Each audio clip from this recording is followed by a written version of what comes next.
अमावस्या के दिन आपको लगता है कुछ ना कुछ तकलीफें लग रही है तो एक पीपल का पत्ता ले लो, उसके ऊपर एक कपूर का टुकड़ा ले लो, सारे घर में घुमाकर उसको दरवाजे के बीच मध्य में जलाकर रख दीजिए, थोड़ी सी देर जला दीजिए। 20 से 25 मिनट के अंदर स्वयं गुरु बाबा कहते हैं, राम सुनो, यदि कोई आरती में पूजन में घर में एक कपूर का टुकड़ा आरती के बाद में जब समर्पित करेगा तो उसको अश्वमेध यज्ञ का पुण्य प्राप्त हो जाएगा। अश्वमेध यज्ञ के पुण्य को पाने के लिए कपूर का टुकड़ा आज भी आरती में जलाया जाएगा, आज भी। एक कपूर का टुकड़ा सुखा का, इसीलिए हमारे यहाँ शास्त्र कहता है महाराज, जब आपको घर में अगर ऐसा लगने लगे कि 15 दिन से बहुत बेचैनी है, बहुत दुख तकलीफ लग रही है, कोई ना कोई बीमार पड़ रहा है, कुछ ना कुछ तकलीफें लग रही है, तो एक पीपल का पत्ता ले लो, उसके ऊपर एक कपूर का टुकड़ा ले लो, सारे घर में घुमाकर उसको दरवाजे के बीच मध्य में जलाकर रख दीजिए, थोड़ी सी देर जला दीजिए। 20 से 25 मिनट के अंदर मकान में एनर्जी वापस आ जाएगी, उस भवन में एनर्जी वापस प्राप्त हो जाएगी। अमावस्या के दिन आपको लगता है कि हमारे पूर्वजों का उद्धार नहीं हुआ, हमारे पूर्वजों का कल्याण नहीं हुआ, कहीं अधोगति में कोई चला गया है, उसका बस एक बार, रोज नहीं जरूरत है, प्रतिदिन जरूरत ही नहीं, महीने में एक बार अगर अमावस्या के दिन भी आपने चंदन के थोड़ा सा चंदन अगर मेरे देवाधिदेव महादेव को 7 स्थान पर समर्पित किया है। अशोक यहाँ पर वर्णन कर रही है, मैना धन्य और कला की कथा कर रही है। तीनों ने सनकादि ऋषियों से मांगा। चंदन भगवान को अति प्रिय होता है और चंदन ही एक ऐसा होता है जो पितरों को भी प्रिय होता है, जिसका स्पर्श मात्र लगने से पूर्वजों का कल्याण हो जाता है। वो चंदन का 7 स्थान शिवलिंग के बताए हैं, जहां पर भूल से भी अगर कोई चंदन की उंगलियां लगा देता है, 7 स्थान ऐसे हैं जहां चंदन की मात्र उंगलियां लगा देने से ही शिव पितृलोक के पितरों को मुक्ति प्रदान करके वैकुंठ लोक का निवास दे देते हैं। 7 स्थान।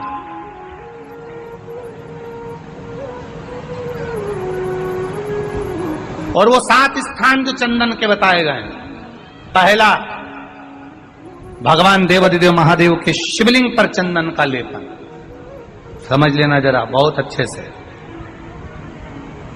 आपको लगता है स्वप्न में कोई मुर्दे दिख रहे हैं, या कोई जल रहा है, या कोई मर रहा है, या कोई चला गया है, ऐसा भय लगता है। बच्चों को मानी भेजूंगी ऐसा हो जाएगा, पति को मानी भेजूंगी ऐसा हो जाएगा, कोई हमारे कोई गलत तो नहीं कर रहा है, आपको लगता है। 7 स्थान चंदन के बताए महाराज। पहला शिवलिंग, दूसरा जहां गणेश जी का स्थान है, मालूम है ना सबको, जम के बोलो जरा, मालूम है ना सबको, जहां गणेश जी का स्थान है वहां अलग से गणेश जी बैठे, वहां नहीं। शिवलिंग में जलाधारी के ठीक सामने राइट में गणेश, लेफ्ट में कार्तिकेय, बीच में अशोक सुंदरी। तो पहला चंदन बाबा के शिवलिंग पर, दूसरा गणेश जी पर चंदन की उंगली, तीसरा षडानंद कार्तिकेय पर चंदन की उंगली, चौथा अशोक सुंदरी पर चंदन की उंगली, पांचवा जलाधारी पर चंदन की उंगली, छठा जो शिवलिंग का जल बह रहा है इसके ठीक विपरीत की ओर चंदन की उंगली, और 7वां चंदन नंदी के मस्तक के ऊपर जो 2 सींग लगे रहते हैं उस पर चंदन की उंगली। ये कब लगाई जाती है? या तो अमावस्या के दिन आपको लगता है कि हमारे पूर्वजों का उद्धार नहीं हुआ, हमारे पूर्वजों का कल्याण नहीं हुआ, कहीं अधोगति में कोई चला गया है, उसका बस एक बार, रोज नहीं जरूरत है, प्रतिदिन जरूरत ही नहीं, महीने में एक बार अगर अमावस्या के दिन भी आपने चंदन के थोड़ा सा चंदन अगर मेरे देवाधिदेव महादेव को 7 स्थान पर समर्पित किया है। अशोक यहाँ पर वर्णन कर रही है, मैना धन्य और कला की कथा कर रही है। तीनों ने सनकादि ऋषियों से मांगा। चंदन भगवान को अति प्रिय होता है और चंदन ही एक ऐसा होता है जो पितरों को भी प्रिय होता है, जिसका स्पर्श मात्र लगने से पूर्वजों का कल्याण हो जाता है, वो चंदन का। आपके घर में पितृदोष है, आपको ऐसा महसूस होता है, आपको लगता है, तो किसी भी नवरात्रि के पहले जो अमावस्या पड़ती है, मान लो अपन अमावस्या पड़ी, आप एक अंदाजा लगाइए, तो जिस दिन अमावस्या रहे उस दिन चावल की कटोरी में एक कपूर का टुकड़ा रख दीजिए महाराज, छोटा सा, और कपूर का टुकड़ा रखकर उस कपूर को दरवाजे के बाहर कटोरी में ही, चावल रखी हुई कटोरी में ही उसको पितरों का स्मरण कर कर जला दीजिए। और जलाने के बाद उस चावल को कहीं भी किसी भी वृक्ष की छांव में पक्षियों के लिए डाल दीजिए। शिव महापुराण की कथा कहती है, अगर मान लो पितृ आपको कष्ट दे रहे हैं, पितृ आपको तकलीफ दे रहे हैं, कोई काम नहीं होने दे रहे हैं, या कहीं आपको ऐसा लगता है कि पितरों का दोष है, तो वो पितृ दोष देवी, अब ये जो आप करेंगे ये कब कर रहे हैं? अमावस्या के दिन आप उसको रख रहे हैं, अमावस्या के दिन उसको रखकर रात भर आपने रखा कपूर के साथ में, सुबह एकम पड़ गई, नवरात्रि लग गई, उसी दिन उसको जलाकर आपने पटक दिया। अर्थात उससे देवी और पितृ इन दोनों का आशीर्वाद जो प्राप्त होता है, तो घर में से पितृदोष समाप्त होकर लक्ष्मी की वृद्धि प्रारंभ हो जाती है, कार्य में सिद्धता आ जाती है। मान लो अगर पितृदोष है तो करो, नहीं है बड़े अलमस्ती से रहो, तो ये पितृदोष का स्मरण। तो यहाँ शास्त्र कह रहा है कि पितरों का जो लोक होता है, पितर जो लोक होता है, उस पितृलोक में 64 योगिनियां प्रवेश नहीं करती। शिव महापुराण कर रही है, शंकर की कथा कर रही है। एक छोटा सा उपाय अवश्य करिएगा। मान लो आपको लग रहा है कि आपके घर में पितृदोष है, आपको ऐसा महसूस होता है, अमावस्या पड़ती है, चावल की कटोरी में एक कपूर का टुकड़ा रख दीजिए मानो, छोटा सा, और कपूर का टुकड़ा रखकर उस कपूर को दरवाजे के बाहर कटोरी में ही, चावल रखी हुई कटोरी में ही उसको पितरों का स्मरण कर कर जला दीजिए। और जलाने के बाद उस चावल को कहीं भी किसी भी वृक्ष की छांव में पक्षियों के लिए डाल दीजिए। शिव महापुराण की कथा कहती है, अगर मान लो पितृ आपको कष्ट दे रहे हैं, पितृ आपको तकलीफ दे रहे हैं, कोई काम नहीं होने दे रहे हैं, या कहीं आपको ऐसा लगता है कि पितरों का दोष है, तो वो पितृ दोष देवी, अब ये जो आप करेंगे ये कब कर रहे हैं? अमावस्या के दिन आप उसको रख रहे हैं, अमावस्या के दिन उसको रखकर रात भर आपने रखा कपूर के साथ में, सुबह एकम पड़ गई, उसी दिन उसको जलाकर आपने पटक दिया। अर्थात उससे देवी और पितृ इन दोनों का आशीर्वाद जो प्राप्त होता है, तो घर में से पितृदोष समाप्त होकर लक्ष्मी की वृद्धि प्रारंभ हो जाती है। अमावस्या के दिन प्रदोष काल में, प्रदोष के समय पर, प्रदोष काल में शाम के समय पर जाकर किसी भी नदी, तालाब, बावड़ी, कुआं, कहीं ना कहीं जो आपके पास में हो, वहां पर एक घी का दिया, बत्ती का मुंह दक्षिण की ओर कर कर अवश्य जला कर जाना, सारे पितृ दोष समाप्त हो जाएगा। अगर नदी, तालाब, बावड़ी, कुआं नहीं है तो पीपल का वृक्ष हो या बेलपत्री का वृक्ष हो या बट का वृक्ष हो, उसके नीचे लगा दो प्रदोष काल में, पर अमावस्या के दिन लगाएं जरूर। क्यों? क्योंकि अमावस्या 16 दिन तक पितृ मृत्यु लोक में आने के बाद में भोजन ग्रहण करते हैं।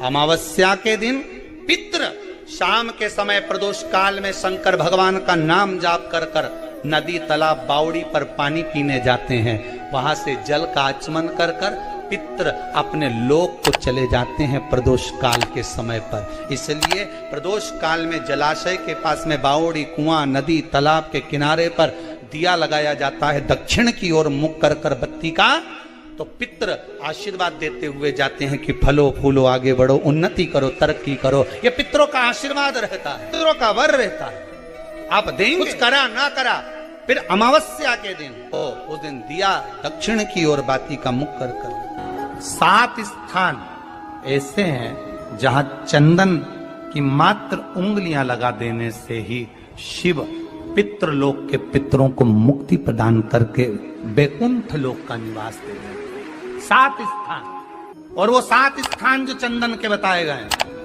पहला भगवान देवाधिदेव महादेव के शिवलिंग पर चंदन का लेपन। समझ लेना जरा बहुत अच्छे से।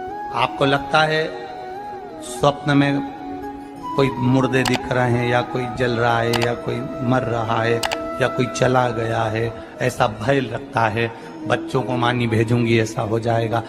जिनके यहाँ पितृदोष होता है, काल सर्प दोष होता है, वास्तु दोष होता है, उनको ज्यादा कुछ नहीं करना होना।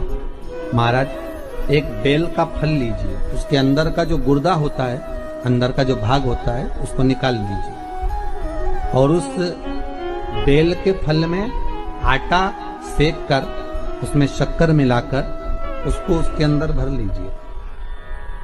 अमावस्या के दिन सुबह 10 बजे से पहले उसको अपने घर में घुमाने के बाद में जिसको काल सर्प दोष बताया है, पितृदोष बताया है, या वास्तु दोष का स्मरण बताया है, घर में सब दूर घुमाकर अपने परिवार का हाथ का स्पर्श कराकर पीपल के पेड़ के नीचे खड्डा खोदकर उस बेल पत्र के उस फल को दाब दीजिए। महाराज केवल एक अमावस्या करना रहता है, पितरों के दोष से मुक्ति मिलती है और हमारे घर के कार्य सफल होना प्रारंभ हो जाता है। पति को मानी भेजूंगी ऐसा हो जाएगा। कोई हमारे कोई गलत तो नहीं कर रहा है। आपको लगता है 7 स्थान चंदन के बताएं, बाबा के शिवलिंग पर, दूसरा गणेश जी पर चंदन की उंगली, तीसरा षडानंद कार्तिकेय पर चंदन की उंगली, चौथा अशोक सुंदरी पर चंदन की उंगली, 5वां जलाधारी पर चंदन की उंगली, छठा जो शिवलिंग का जल बह रहा है इसके ठीक विपरीत की ओर चंदन की उंगली, और 7वां चंदन नंदी के मस्तक के ऊपर जो 2 सींग लगे रहते हैं उस पर चंदन की उंगली। ये कब लगाई जाती है? या तो अमावस्या के दिन। आपको लगता है कि हमारे पूर्वजों का उद्धार नहीं हुआ, हमारे पूर्वजों का कल्याण नहीं हुआ, कहीं अधोगति में कोई चला गया है, उसका बस एक बार, रोज नहीं जरूरत है, 4 दिन दुकान अच्छी चले, बाकी के समय बैठना पड़े, समझ लेना पितृदोष। घर में बच्चे चिड़चिड़े हो जाए, गलत संगति में डूब जाए, समझ लो चिड़चिड़ हो रहे हैं, पितृदोष। घर के बच्चे माता पिता का आदर ना करें, सम्मान ना करें, तेज आवाज में बात करें, समझ लो पितृदोष। पितृदोष मालूम पड़े। और इतने से भी अगर आप नहीं समझ सकते, परिवार का कोई एक व्यक्ति जब जब भोजन करने बैठे तब तब उसकी थाली में बाल आए, भले वो होटल में खाए तो भी बाल आ जाए, वो कहीं खाना खा रहा है तो बाल आ जाए। 8-15 दिन में, 4 दिन में, 3 दिन में, 2 दिन में, 6 दिन में आपकी थाली के भोजन में अगर बाल निकल रहा है, केश निकल रहा है, समझ लेना कि पितृ आपसे कुछ मांग रहे हैं, पितृ आपसे कुछ चाहते हैं। महाराज एक बेल का फल लीजिए।